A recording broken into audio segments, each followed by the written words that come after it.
Hello, and welcome to Let's Talk Real Estate and Stuff, the podcast where we dive deep into the world of real estate investing and the random stuff that makes life interesting. I'm John Whitfield, joined by only one other co-host today, Mr. Papa P. Carlos is hanging out with some family that came down from Asheville and Miami to enjoy the lovely Miami weather right now. How's it going, sir? I haven't seen you in a little while. How'd you fare? How'd Lakeland fare?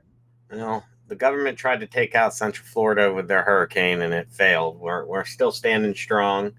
Yeah, uh, had so many people checking in on me. It's like I've had people that I talk to once a year, usually around hurricane time. They want to check in on me, so they want to get Still the real standing, guys. deal. It usually starts out as what they're saying on the news true? Is it going to be that big of a hurricane? And then it always blows their mind when I'm like, no, I'm not evacuating. Like, really? I'm like, yeah. Do many people from Lakeland evacuate? I mean, you guys are closer to the coast than I've ever lived, but we would never It evacuate. just depends. I know a lot of people that did, but a lot of people that I know that did just have second homes, so they were just like, F it, like I'm just gonna go to my second home. The people that can evacuate to something nice. But honestly, like, so here, I mean, we got work the next day. I mean, you were working all the way up until honestly the day, because for some reason they always happen at night. So it's Isn't that weird? They always happen at night. yeah, it's just the most bizarre thing it ever. always happens at night. So like if you are a low income wage earner, you're fucking working at Publix at the grocery store or Walmart while everyone else gets their supplies and ducks down, and you're just SOL. So yeah, I mean, most of the time, unless like the entire place, like if we know it's going to be bad, like before when we had that one big one a few years ago, like things shut down the day before. So I mean, giving everybody time, but yeah, but then here you went out the next day and businesses were open on what was it, Thursday? I can't remember the day, Thursday, I guess. And then later in the day, more stores were opening, and then the next one was open. The next day things were opening, so it was pretty good. It's a typical day in Florida with a little bit more weather. Yeah. Just I know a lot of guys who lost a lot of properties. Lost properties? Yeah. Like well, not houses lost. or No, not as in like taken away Dorothy style, but just had to get remediation, bringing in the tree crews, fallen trees, drywall, cutting it up 4 feet. You know what I mean? Like all that stuff. And yeah. It's just, and I know a guy who, I mean, it happened because he had him up on the coast. And so, like, he got hit with Helene and then he got hit with Milton. And it's like, dude. These prop rentals? Yeah. Well, they were. I mean, they were rentals. Not anymore. Well, Another investor want to come get him. I haven't talked to him since, so I don't know like if he's changed his mind or his plan. But like a lot of times, like for real estate, I mean, what's going to have to happen over there is, I mean, a lot of these homes are going to have to be torn down and built on stilts. You're buying land value. It's I can't say it was a fact, but I feel things are happening at an increased rate for some reason, getting hit with all these hurricanes, these bigger hurricanes, direct hits, and that like, and I was watching Bloomberg and maybe it was CNBC, and they had the insurance. I forget what company, it was a CEO for an insurance company on or somebody, and I get it, and he's talking about how the federal government has to help because like they're not in the business of losing money. And obviously the hosts were like, oh, don't you feel bad? Like, you're raising rates and all this. And, he was talking bad about Florida, and he was like, Florida tries to make us to insure these homes, but we're not in the business of losing money and they want us to stay here. And the guy was basically like, yeah, but you have, I forget the numbers, but you have X percentage of people on the coast that get hit, and the rest of the people inland, like you're making money in the state regardless. And he rebutted that by saying it's not their responsibility essentially to be footing the whole bill, that the federal government needs to step in, and Florida does some things right with helping, but a lot of things wrong. And I don't know how I feel about that. Interesting because, like, I mean, I know they need to make money, but their They're job. making money.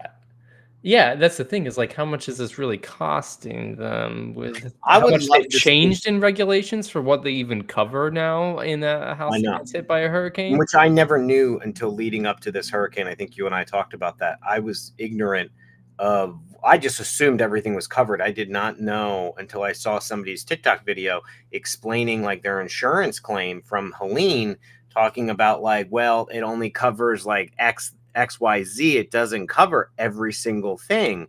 And I didn't know that. I just assumed if your house got damaged, like it'll cover some drywall, it'll cover this or that, but it's not covering a lot of stuff. I don't know if appliances are covered. Like there's different things that you're just footing the bill on. Yeah. And Yeah, I it's, mean, they've really restricted down what they will cover since I wanna say, like, the 2000s, maybe the last time we got hit by 3 like, 2006 when we got hit by those 3 hurricanes is when, like, they started really changing stuff. yeah, I mean, I And know I got FEMA too. FEMA, like, the last since FEMA's a crock of shit, but yeah, right. It barely covers anything as it well. it doesn't cover shit, and you got to go through all these hoops. I mean, it's and insurance isn't. I mean, I had well, I've had multiple insurance claims, but like I had one big one where I had my house burned down, an investment property, and they screwed me over. And the way the guy worded it, he's like, well, if you want to start over, we can. And this had already taken like 3 months of like adjusters and like trying to get paid. I'm carrying a mortgage. I'm carrying this payment. I'm carrying my holding costs on this. I lost up all my money in this thing, all my materials. And like, I just need to move on to a deal. Like I'm hemorrhaging. And Yeah. like, he's like, yeah, we can start all over. And I'm like, 3 more months. yeah, dude, like at that point, is it going to be another 3, 4 months? And are you going to change your mind? Like, what is it going to come back at? And I've heard multiple stories. Like, I mean, I just accepted it. I mean, it did not sit well with me. And then the thing is then they punish you. So Mhm. you can't get carried again by certain insurers once you write down when you apply for another If insurance. you had a claim, yeah. Yeah, do you have a claim in the last 5 years or whatever it is? And it's like, so how is this fucking guy losing money? And he's like, well, once you claim, you're effed. And if you do claim and you're not effed, we're just going to raise your rates anyway.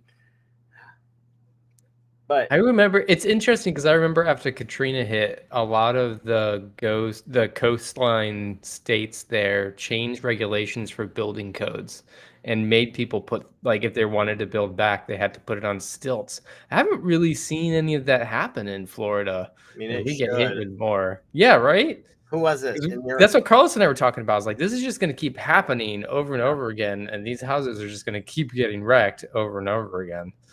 I mean, government regulation is good for some things, but bad. I mean, yeah, I think there needs to be. I don't think it needs to be a government regulation. I think it's just like, don't be fucking stupid. Like, I was talking to someone and I'm like, if I had the money to buy this $8 million house on the beach or whatever it is, why don't I have the effing money to buy these water barriers and all this stuff? Like you see these some people in these commercial buildings in Tampa General, they're buying all this. Instead, these motherfuckers whine and complain about how their house got flooded. Dude, you have all this money to afford this fucking house and all your cars, You don't and put you don't buy the tools flood to make sure barriers. your house doesn't flood. And Uh-huh. it's like, but I don't know. Those are the first time I've seen those flood barriers too. Like they've Yeah, really I saw the small, not the Tampa General ones, but the there's ones that go one. in like the doors, like Yeah, house I've doors. seen Yeah. those since like last year. I saw those last year. Yeah. It's Yeah, just since last year. It's yeah. crazy. And like why didn't nobody think of that before? But is a house really waterproof if you just cover the doors? I mean, Um, I've seen videos where people like yeah, have those flood barriers up and they open windows. the door and it's dry inside, but I'm like, can't water get in So it elsewhere? depends. I mean, it depends on how your wall's constructed. But yeah, I mean, if it's a concrete Concrete slat and window, concrete walls, it should be okay. Hmm. yeah. I mean, as long as They they did it correctly and everything's yeah, sealed. I mean, you're gonna have your gaps, but you're talking about water seepage versus water flooding. right, And right. I don't know how long that could withstand because concrete is porous. Mhm. So is the mortar in between. So I don't know how long that would stand. And it also goes to the siding too. Is it stucco? Is it like a wood hardy board siding? Um, but yeah, generally for how Florida works, like so my mom, so the one damage I did get, so I'm doing a house over it's for my aunt. I'm remodeling it next to my mom's. So I'm using like all my crews to get that done for her. And I put everything in my mom's shed, and she's in a flood zone. What I was unaware of is that when they elevated the shed, they did not elevate it for some shit like we just encountered. And it went, so the shed's already like 2 feet above ground, like, and it's tied down, but it's jacked up 2 feet. And then the door is like another 6 inches. So this is like 2.5 feet above ground. The water went up another like 2 feet over the where the base of the shed is. And when we went there last week, the entire backyard was like a pool. It was just like 3 Is feet. she on Now, a waterway or? her house is high. It's between Okay. two lakes. Her house Okay. is lifted up, so her house was fine. But like, I guess as you get further in the backyard, it dips down, and where the people installed the shed. Anyway, I mean, I went in there like cabinets. I was like, motherfucker, Oh no, everything. everything's wet. So I got to, oh shit, I got to go back there and shut the door. Actually, I was airing it out. I didn't eat because I couldn't get back there until like yesterday because the water has finally receded, which is where I was going to with the story, is about how long it takes for water to recede. So this is about a week going into it, and finally like our water is receding and we're back at it. You know, I mean, it was pretty high. So You're closer to this. Have you heard anything about Hernando County and the Withlacoochee? oh yeah, that's flooded. Like, it's just, I haven't seen any pictures. Shannon's Dade dad City, used to too. live on that, and he had a piece of property on the Withlacoochee Yeah, and Dade right City, there in there. Yeah, Dade City. just the roads, they're a quarter mile away from the river and they're just all flooded. Quarter mile away. Yeah. That's crazy. The best thing I've seen to date, two awesome things I've seen. One, the bullshit where the city of Oviedo, near your own stomping grounds, on the day after the hurricane posted to remind everybody to pull their permits if they're repairing their fences and stuff. Like, fuck you, okay? Like, not pulling my fucking permit after I got blasted by a hurricane, you greedy It's motherfucker. gonna fix the fence. Yeah. But then the second thing was like a Miranda, I'm pretty sure it was Miranda Homes. They, because you know down here, The big home builder. yeah, they'll build anywhere. So it's like a coming soon sign, and the signs on this vacant plot of land where they're going to build a neighborhood, and the entire neighborhood is flooded, and the water's up to the bottom of the sign.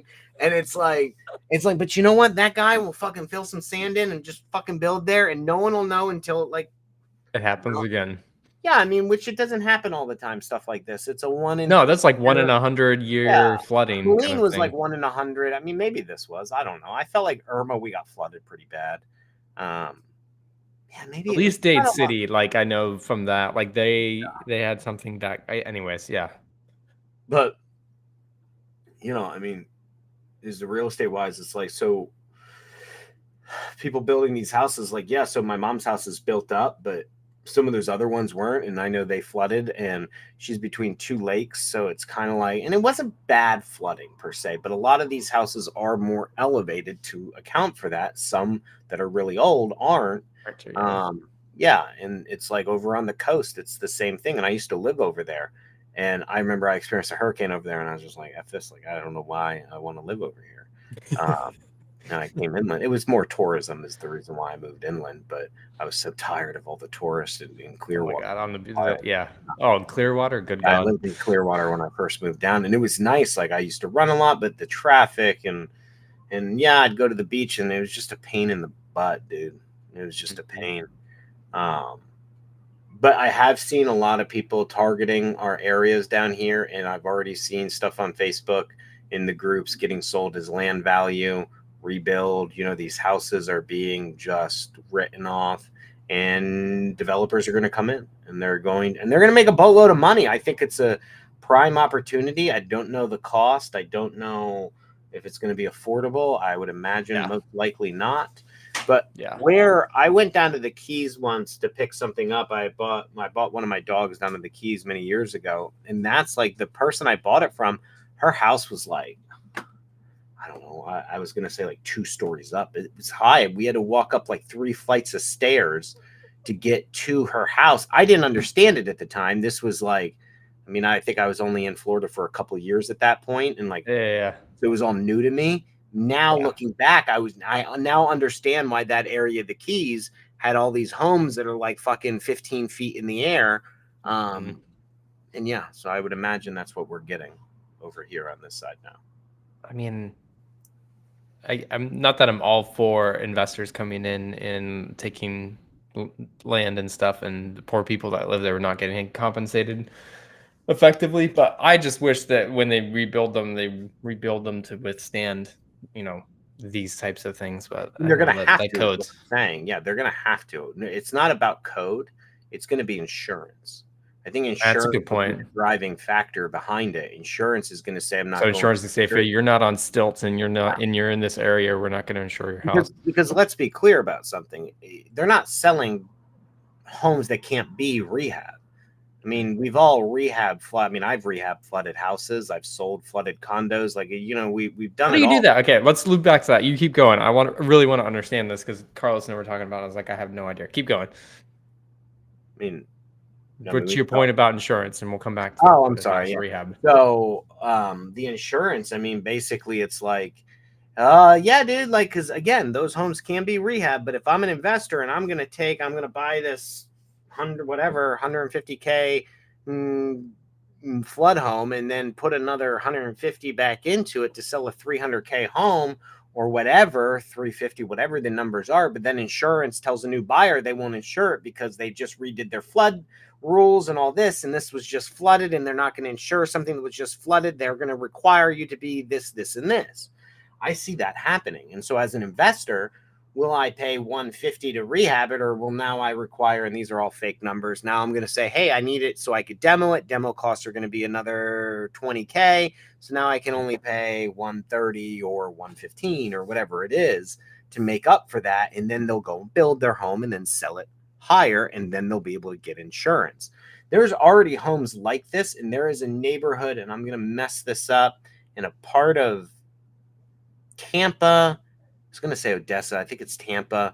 It's an entire neighborhood, concrete on stilts. They've already planned. Not only that, but they filled in the dirt well above the flood level. And then on top of that, so like you could see like the land around the neighborhood goes like this. And then on top of that, they're on stilts, and it's all concrete all the way up. And so people are already building them, even though it's not a required code to do so. Good. That's what it should be. All right, flooded home. So in Florida, we have, you can correct me if I'm wrong because you know way more than I do, but two usually styles of houses, which is concrete slab, concrete walls. But then we also have concrete slabs and wood walls, right? Like that's a lot of the construction. So we have, we have more than that, but I mean, we have stem walls, we have like a stem wall, crawl space, different style of foundation. Instead of being directly on the ground, it's up. There's a stem wall. If you've ever seen them. And then you have crawl space with concrete, like a concrete knee wall, stem wall, and then the joist going across of it. And there's a crawl space underneath it. All kinds of different things. Wood frame, that could be concrete too. It's just all varying styles, all based on the area and like what you do. Moral of the story is when something floods, it just depends. I mean, like, so even as a realtor, when I was working for like the banks, you'd come in and you would have to take everything out. So you come in and assess where the damage is, and we would have to hire these crews to come in, like remediation crews that specialize in like flood damage. And they come in and they'll typically cut the drywall up to where well above where the damage is, because the moisture and the gypsum will go up. So they have to cut, maybe it's like 3 feet, 4 feet up. And so they're cutting like half of the wall almost of all the drywall, exposing the wires, making sure everything's okay, checking the wood. And again, when we're talking about flood homes, we're not talking about like this thing's been submerged for a month. We're talking about a day. It's just about the drywall is the worst thing. And that's what holds the moisture and causes the mold. So you got to cut that out. You got to get the carpet out. And again, then you go through and it's cabinets, your vanities, those types of things, laminate flooring. But the wood in the walls, as long as it gets dried out, is fine. Yeah. Do you have to spray it down before they put the drywall back on with like something for the mold? That I do. So I've done that on stuff where I've had like mold. There's a place in Lakeland that sells a specialized like moldicide or whatever the name is, and it's like a 2-part process. And I remember I used to go up and get it, and then you'd go down and you do that. I don't specifically know If there is none, if you're required to or not, that's all based on probably locality. But my thing is, if there is none, no mold, because again, if you did your job and you got in there the next day after the flood and you cut everything out, mold is not going to grow. You're going to have your fans on, you're going to open all your windows. It's really about the drywall. Where the mold's going to grow is when you have a flood home and you leave that soaking drywall in there, and then in between the walls, moisture just causes the mold. So you cut all that out and then you go and you patch it all back. But at that point, everything's taken out. So the only thing maybe you're leaving in is tile floors and toilets, but it's retarded to leave a toilet in at that point. You're going to put a new toilet at this point. You know what I mean? Your fixtures could probably stay, but most people are just going to rip them out and redo fixtures anyway, but that's it. If it's a concrete wall, regardless, same thing. Now, if it's a wood frame wall, you're probably going to have some stuff behind the other side with the style of siding. The outside of the house? On the outside of the house. So you have to make sure there's no damage. And then is there insulation in the wall? I skipped that part because down here in Florida, generally, like there's no insulation in a lot of these walls. They're pretty cheaply Really? built. Like my house doesn't have insulation, but again, my house is from like 1920. My house is drafty as hell, but it's a 1920 home. It's a little cold in the winter months. But no, a lot of homes in the have summer. most homes have the insulation in the walls that are newer built. Yeah. I just know like my home personally does not. When I've ripped open, when I've done some stuff, it's just. So is there, as an investor, and you again, get a call from that's exterior walls. Now the interior walls will not have insulation at all in them. Yeah. Okay, so you're an investor in Florida, and you get a call, or you were marketing to people, and you get a call, and somebody says, "I've had flood damage. The water came in, it went up 2 feet, it went, and then left the next day. The water left the next day, and they did not do any of those steps, and it's been a month." Yeah, bro. I mean, I'm buying. You wouldn't take the deal. I would take land value.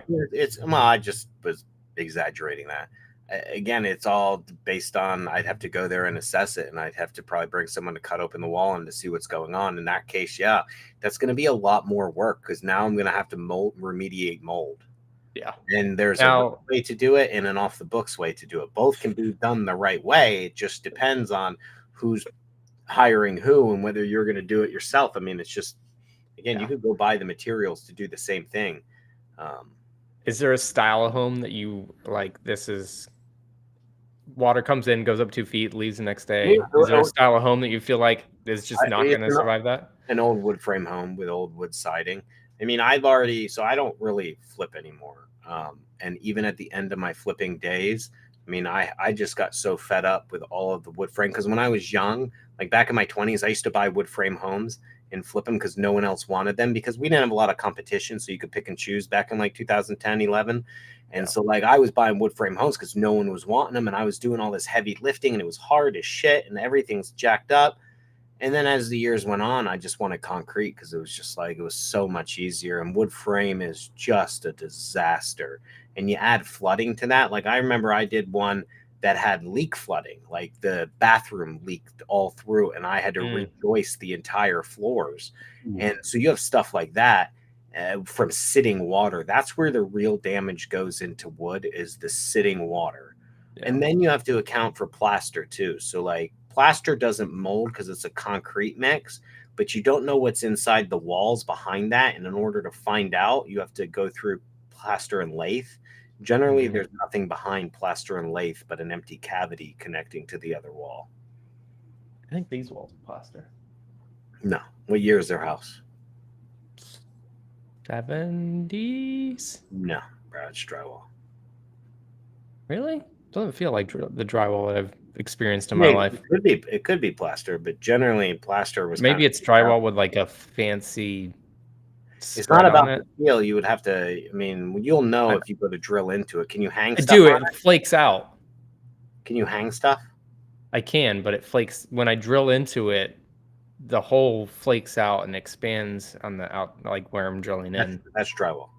Okay. If you try to hang stuff and you can't hang stuff and nails don't go in or you're fucking up your bits, it's because there's metal lathe behind it. So like Plaster has a whole metal piece behind there's a it. metal lathe, and the metal is nailed onto your frame, and Okay. then the That's not what this stucco is. or the mixture is substrate is put onto that to stick to it. So like Okay. in my house, it's all plaster except for like one remodeled room. Bro, like I can't hang shit on my walls. And the other way to tell is like for some reason, this is just my personal experience. 3M strips don't fucking work on plaster. So your walls are just bare. Yeah. You gotta So put up a bookshelf if you want something there. and it sucks. So I remodeled this plaster house, and like and I totally gutted it, and we had to rip out plaster. And I didn't rip out 100% of the plaster because it was tedious, and I was in there myself hammering and trying to rip out lathe and stuff. And I mean, you're using saws, you're trying to knock the concrete down, like it's a pain in the ass. And then the mess that it makes, bro, is insane. So it's a lot of work, these old homes, which is why I say, like, I would cut it off at the older the home. I would just, I don't, it's not that you can't make money. I just wouldn't want the headache. I just don't want the headache. It's not something that I really want. Like, it's as you get older and better at things, like, you just get to pick and choose what you do. Is there a public data source, like when somebody calls you and you go look up data about the house, that you can figure that stuff out without them having to tell you? It's all in county records. I mean, County records. I'm not going to say that actually because every county is different, but in my county, in most counties across Florida, most counties that have updated information, it will say that on there. But I was looking at one county the other day at a deal and I couldn't figure out because it didn't. I think it was in Santa Bexar County in San Antonio. I couldn't figure out where it would tell me the foundation and the wall build. But like Polk County will tell you what type of foundation, what type of construction it is, what type of roof it is, that type of stuff. You have to log into Polk County to do that? No. No, I mean, most of them public that you don't have to have an account? Yeah, like in Orange County and Orlando is really good too. Like a lot of these modern systems. But like when I look at parks too, like, and I'm buying parks in a lot of these like podunk areas or I'm researching them, dude, some of them don't even have sites for public information. It's like a third party hosted site that then, yes, you need to pay. They'll only let you see so much because now it's a third party vendor that makes money off the software. And so they'll give it to the cities or the municipalities and then users have to pay. So like, yeah. Interesting. Spending a lot of time looking at data or investigating how to pull data. But there's going to be a lot of people making a lot of money off this stuff and power to them. And you have to sell it to somebody. Yeah. You know, especially between FEMA and the insurance companies. Yeah. But I don't know. I was, you think about things of like what you're going to do. I mean, if the worst case scenario happens, so I was thinking about like, because we had tornadoes coming through. So a lot of people don't know on the outskirts of the hurricanes, usually a bunch of tornadoes appear. And it's crazy amount with this one. And the way the hurricane was shifting, the top of Polk County, like where Lakeland, where I'm at, Polk City area was getting hurt or tornadoes. Mm-hmm. So I was like, okay, well, my house is so old, it has a basement. So I'm like, okay, if this tornado comes, going in the basement, like I'll take my whole family down there. You have an indoor access to the basement? No, we would have to run outside. It's like in those Twister movies where you got to run outside the farmhouse. Yeah, so I'd be running outside and going in. Well, you know the story about how it fucking flooded and our hot water's out because that's where our hot water heater is. So I was thinking back, I'm like, we would have went down there, but we would have been like fucking knee deep in water, just waiting out a hurricane as my house got ripped off. Or you had to replace your whole hot water heater? Yeah, well, no. So I was going to, but the plumber was able to find a part. And as I was getting ready to order my own heater to install it myself, because I wasn't satisfied with their pricing, and that person said they could get me parts and have it faster than it's what convenient that they found some parts as you were threatening to do it yourself. No, they didn't know that. Okay. It wasn't like that. I was getting quotes because, just in general. And, it was just they wanted to charge me $2,500 for a water heater install, and like at my parks, I pay less than talking like $1,000. I mean, the water heater itself is like $500-600, and so like, what am I paying you 2 G's? Like, I get it, you're busy, that's fine, I respect it. A man can charge what a man wants to charge; it's their business. But whether or not I'm going to use your service or not is different. Mm-hmm. And I was like, I'll just gonna install it myself, dude. Like, it's not rocket science. Mm-hmm. My wife was like, So we have one of our plumbers live inside one of our mobile home communities, and God bless him, but he's special. And I was like, he's a good dude. But he was like, are you sure you're going to be able to install this? It's a gas water heater. I'm like, one, it's not rocket science. Two, and I said, if blank can do it, I can fucking do it. I was like, yeah. Oh god, that's funny. Would you go tankless? I'm just curious your opinions on tankless. So I would, but I won't. There is only one. So it's a little complicated that I encountered because I did put tankless on that plaster home I was telling you about. I redid the gas lines and installed a very high-end tankless water heater. Tankless water heaters really are only good on gas. When they're on electric, they don't last as long. So you should only get them, in my opinion, in my research, but do your own. But when you're on a gas line. So I am on a gas line and I did consider it, but there is only, as I found out on the last one, there is only one company who services this area that is able to remanipulate and install gas lines. So yeah. So long story short, but yeah. And so I called him and it sound expensive. It was fair, but on the more expensive affair side. Like he wasn't cheap, he wasn't medium. He was not crazy expensive, but he was more than, what I talked to other people in other areas about what they get charged. It was higher than that. But he's got a kind of a monopoly going on. No one else is servicing this. Somebody would have to come in and they don't want to travel in. So anyway, I just didn't want to get into that. Like, I don't want to deal with all that. And it's extra cost too, because now you're moving gas lines and stuff. And so, are you going to install one of those smart home water flood detection things in your basement now? No. Just going to walk down. Can you stand in your basement? It's not like a real. You can. Yeah, it's 8 foot high. That's crazy. You're the only person I know that has a basement in Florida. To be honest with you, I didn't know when I bought the house. You didn't know I had a basement? No. So how I bought the house back in the day, like when I was working for the hedge funds and stuff, I was just placing all my money. That's when I was building up my portfolio of houses.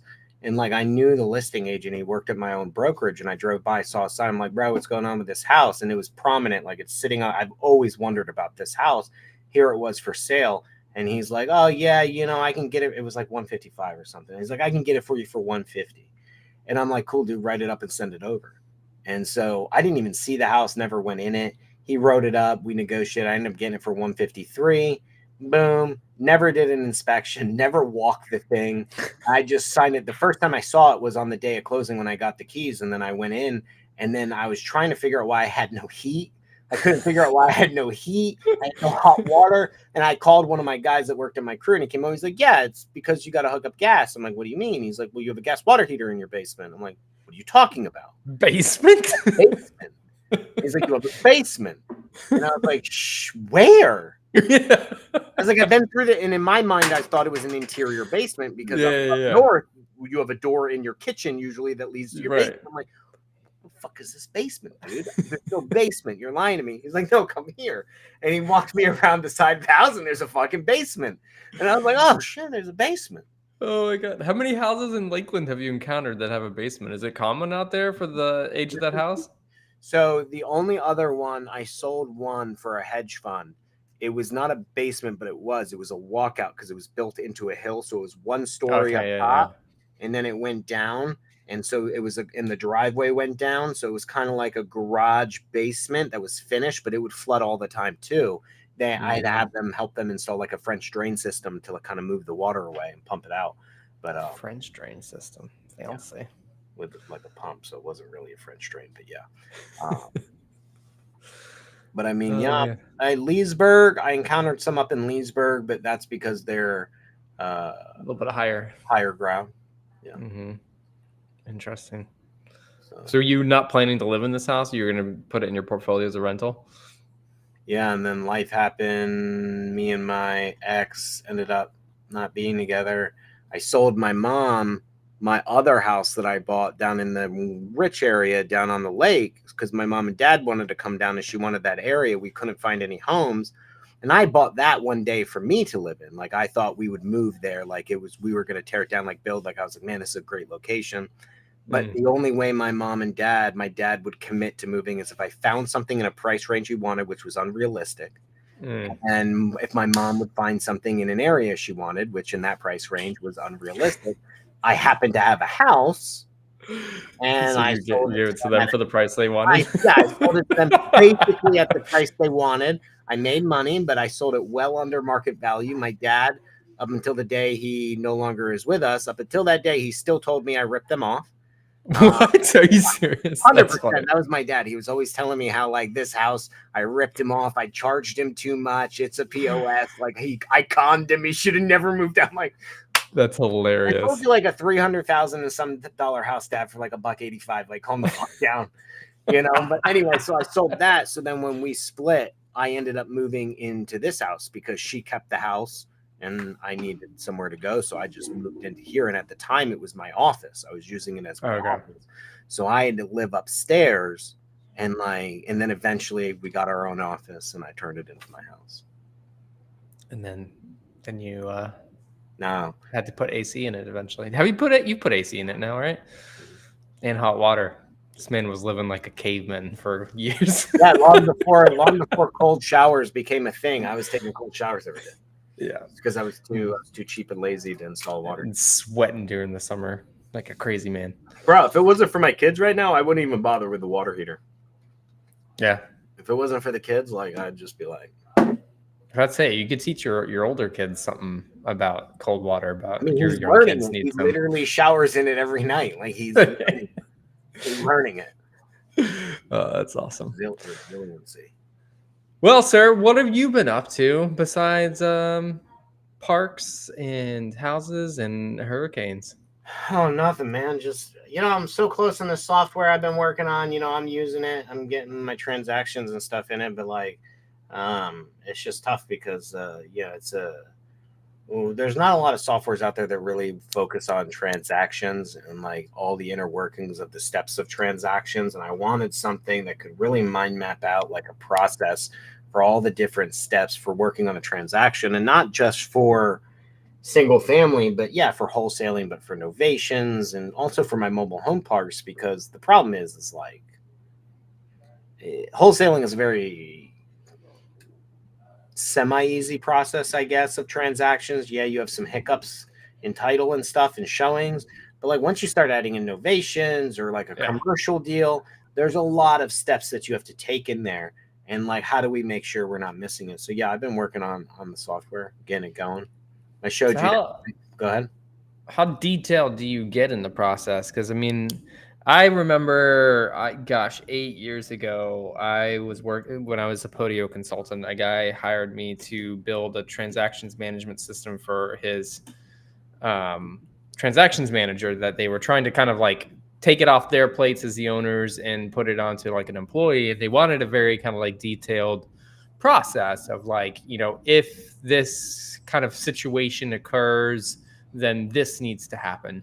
And we have transactions management at InvestorFuse, but it's very basic. It's just statuses. I classify it as a status. And if you wanted to, you could generate tasks from it, but that's kind of the extent of it. How far are you trying to encompass? We all know, you've got your simple deals, which everybody would love it. And, straight line down through the path, but then you've got your complicated deals where lots of different things happen, and either title issues, seller issues, buyer issues. Yeah, here, I can show you, dude. I was working on it. Should I sign a non-disclosure agreement before you show me your mind map? Trust me, dude, if anybody wants to try to do what I'm doing, they're more than welcome to it. I've spent a lot of money and a lot of time doing it. Why can't I share my screen, John? I'm not purposely preventing you from doing that. There you go. No, it's just me. Just me, bro. Boom. Here we go. Yeah, so I'm gonna wait for the camera right now and kind of focus on this. So here's my system. It does some other stuff, but we'll ignore that for now.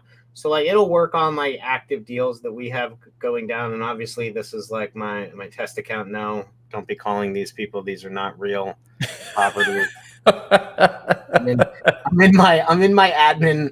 I'm in my admin. Are you working with Brandon right now? I think I could do a better deal. This is just testing stuff out. But so to answer your question, yeah, I mean, you get in and it has all these things where I can get down and have these different questions when they're due, and then being able to like come in and say yes, no. And then if that happens, it tells you if the answer is yes, what's the next step. And we go through and we log all those things. So that way we're able to keep, what am I trying to say? Like keep track of all the individual steps that go into it. And like, there's a lot of steps that go into it. So like, I break it down into like, holy crap. Yeah. So the system can do a lot. So we kind of have like these modules worked out. So like your newly acquired deal is pretty simple, like these steps that you do, and you have to complete them to move to the next one. Yeah. So like transaction detail review, you meet with acquisitions, you do your seller call intro meet. And then once you do that, you're into like the what I call auto open title, get title open type of phase. And so all of that starts triggering things. And it's like open title. Are you going to email title, send the contract? Should you have the title search begin? If yes, you email this to do it. If no, because sometimes you need to hold off, difficult seller, something you need to figure out. If no, well, then you'll circle back and ask again, when do you want the title search to begin? So that way you don't move on to the next steps. And that EMD one we saw, like here's the steps for that. Are you putting it down? If no, it just ends it. If yes, you kind of go down to wire. But if you're not ready to, it'll circle back again and ask you again later. Because if you're having difficulties with the seller, maybe you're changing your mind. Maybe the deal's crap and you don't want to put down EMD because like your ACQ messed up. So we allow for that in there. And then again, your final step, receive your verification letter. But we have it for like record memo. So like all of these things, what am I trying to say is like, you can make it yourself as a user, but this is kind of like a preloaded thing anybody can do. You can make these flows yourself? Like this isn't like hard coded into this is how you should do every deal? So each one of these you can make. So like we have like what we call automators. So like the orange are like master automators. And then these yellows are like sub automators. And then these are like individual tests. So you have like different layers of automation that you can do. So each one can trigger another one. So you could set up multi-steps where it triggers multiple other tasks to do or flows or workflows to do. What's an example of that? Huh? What's an example of that fits into the transactions management process? So like, that's a good question. So like, let's see. So like this one, yeah, look at this one. So coordinating the initial walkthrough is its own like task. So here we have like home inspection, and inspection picture, like getting your home inspection and inspect for pictures. So you coordinate that, and then it's like who you hire. So I could trigger two different things here: hire a home inspector or hire a runner.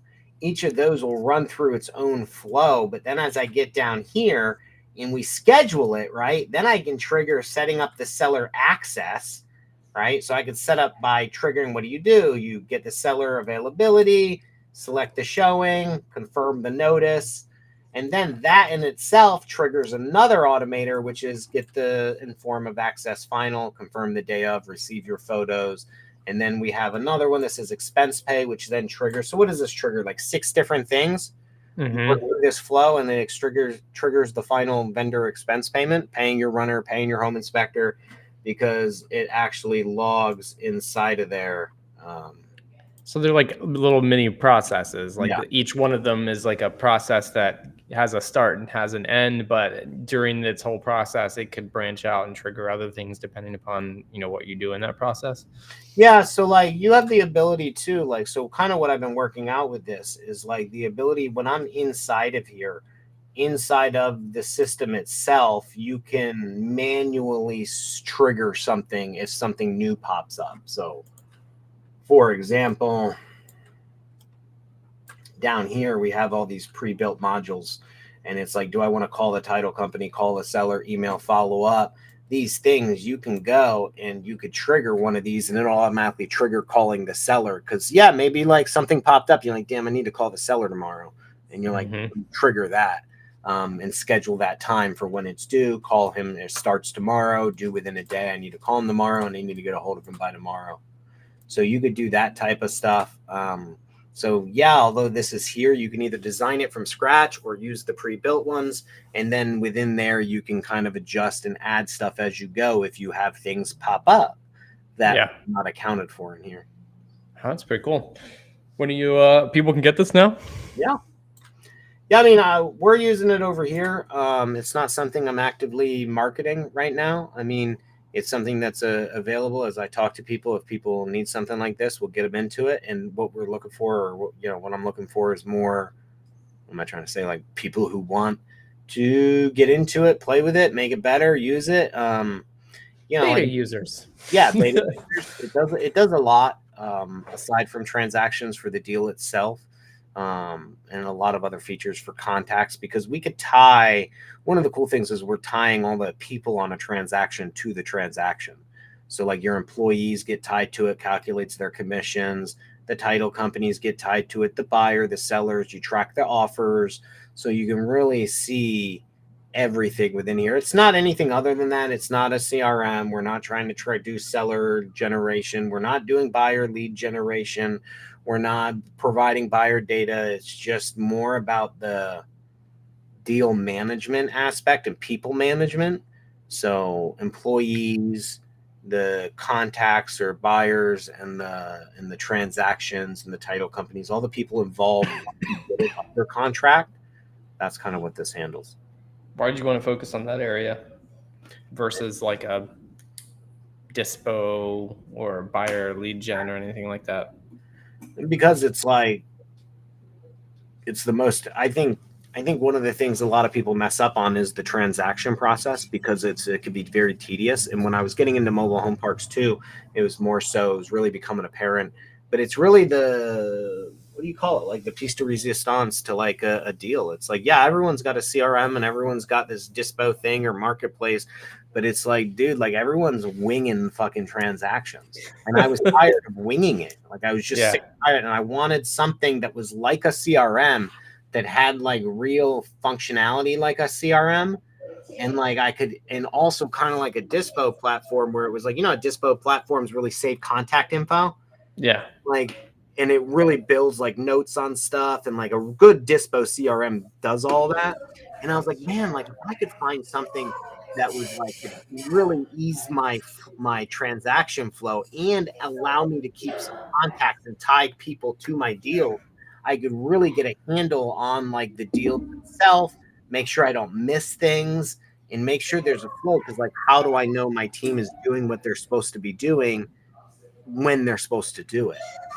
So. Yeah, I like in my experience too of talking to kind of big wholesaling companies, I always feel like this, like I said before, with the experience I had like 8 years ago, this area is something that people find very hard to hand off, because either there's like obviously a lot of moving pieces.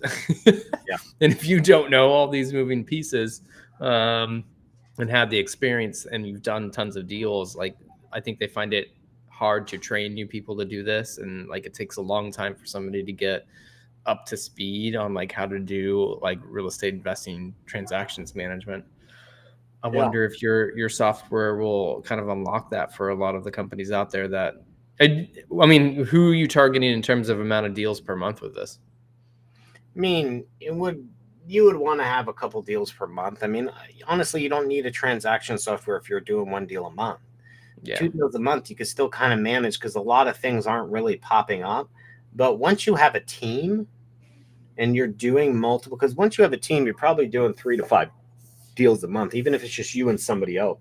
At that point, your focus is going to be veering off into all the other management stuff that's involved. And that's when I would say you would want to get this, when you're doing a few deals a month. Again, I would not recommend this for someone just getting started doing one deal. It's just pointless. Save your money, bro. Yeah. It looks very interesting. We'll have to do a full demo we can do a walkthrough on it on another one. There's it's I'm tracking everything. It's pretty cool. So Looks exciting. that's what I've been working on between that, the software, and the parks, which is kind of why I just stopped doing the wholesaling stuff for a while. It's just like my focus was going other places. Just focus on all this. Write my articles, bro. Oh yeah, you still doing that? Are you noticing? How long you been doing the articles now? Probably going. Oh, I think I started in June.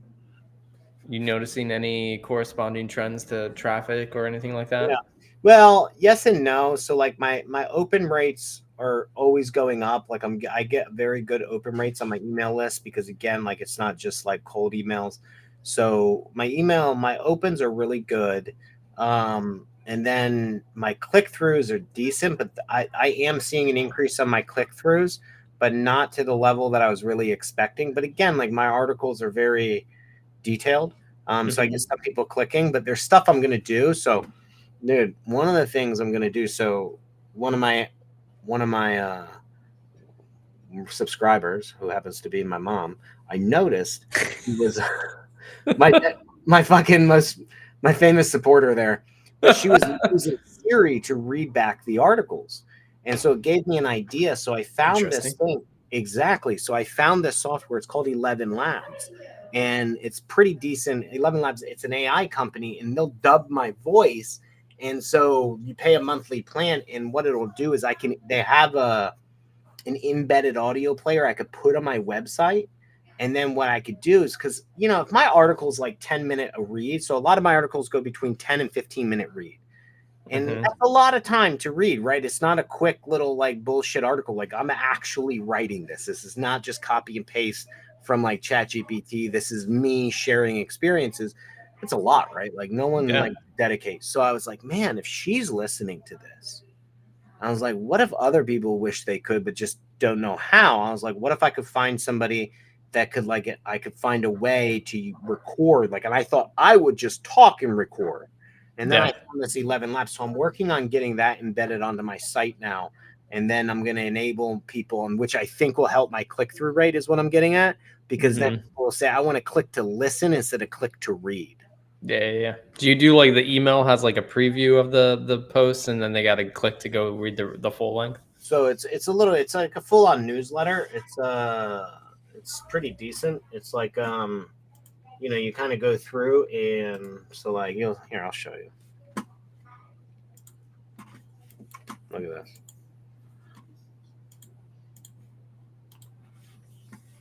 So like it starts out with, can you see it? Yep. So it's an email which summarizes the article, kind of like what you're going to learn like this week. You know what I mean? And then it goes through, and I usually have like a video from the front lines. So this week it's about operations. So like I make a video, or I take something from me visiting a park or something, and I talk about that. So there's a video to the YouTube channel, and then here's this week's article, which is like a copy and paste from the article, And then down here is last week's article on from this, because I have two blogs. I have one for operations and one for passive investing.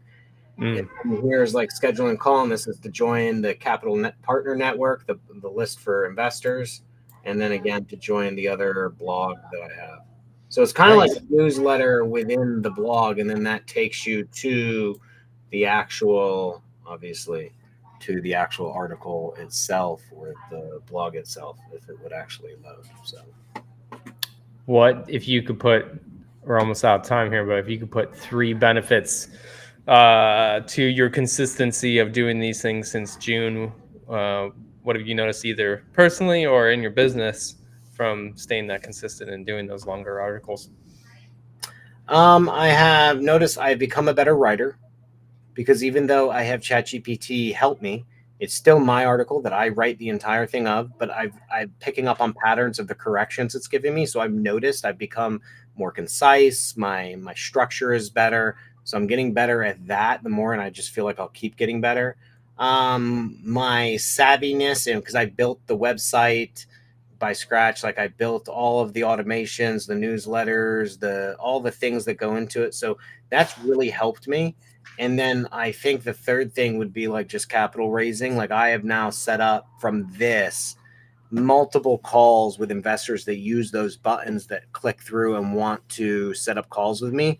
Although I haven't gotten any money from them, like one of the guys, like I built a pretty good relationship. We popped on numerous calls to talk shop and stuff. And it's like, you know, I've talked to people, gotten their list of types of things they would invest with me with. So like, that's good. But more so like, and now I've just started ads. So like I've learned through all of this and like by meeting those Adds guys to your content or to my content. So I did my first one where I learned Canva. I learned all this stuff. So now like, and I have this like the chat, you know, when you comment, I worked out like Instagram chat automation now. So now I can get them to my content. I can get them to subscribe. So I would say like that's the benefit by doing this and doing it all myself. I've become more savvy in all of that to build that brand. And I've met some pretty cool people along the way. And I'm nowhere near there, but like eventually. Do you feel like it's increased your reputation or made you seem more reputable as an investor? I think so. So like the one guy set up a call with me just because of it. Like he was looking at one of our deals. He didn't invest in the deal we had, but he looked at it, he's like, this is very informative. He's like, I don't want to invest in this one, but let's hop on a call and talk. And he, you know, it was all because of like when I sent him the pitch deck, I got a no. And then I was like, you know what? F this. I'm just going to put him on my newsletter. And with that, I have automations. When you join my letter, you get like a 101 course of my early articles, which kind of go through. Oh, that's cool. And so you'll get like 4 days worth of emails. And he responded back to that talking about, thank you for signing me up for this. It's informative. Let's hop on a call now. Like, nice. Yeah. There you go. That's proven what you're doing. Yeah. I mean, so although nothing big has happened from it, I think it's just an important part. I'd recommend it to a lot of people. You know, just building that brand, doing it. It's a very slow process, but yeah, you know, pay its dividends over time for sure. It does, and it's not rocket science, bro. I know you've told me that too, like building websites and stuff. And once you figure it out, like you figure it out. But it's a very the Brandon that I met, how long have we known each other now? 5, 6, 7, 6 years. He wouldn't have been able to do any of that. You've come a long way, and you didn't ask my help once on all of this. Well, no, but I did. I asked your advice on different softwares and stuff. So, like, yeah, you know, I use my network when I can, and I'm like, hey, and stuff, and like, you know, our podcast, like talking about AI, you know, that Brent Morano podcast and stuff is the idea of like, okay, like when I thought about that voice recording, immediately I was like, oh man, like I'm pretty sure there's an AI that could do that because if she's doing all the stuff meshes together, bro. Sure does. Sure does. Oh. All right. Well, another great week in the books. Join us next week for the full crew. I know we have some guests in the pipe. Yeah. So stay tuned for that. Softwares we're gonna be talking to some people who've started some other softwares. Maybe partnering up with InvestorFuse, their CRM, some softwares that might mesh well with them. We're gonna do some interviews with them. Love it. I know the people at InvestorFuse are pretty cool. Yeah.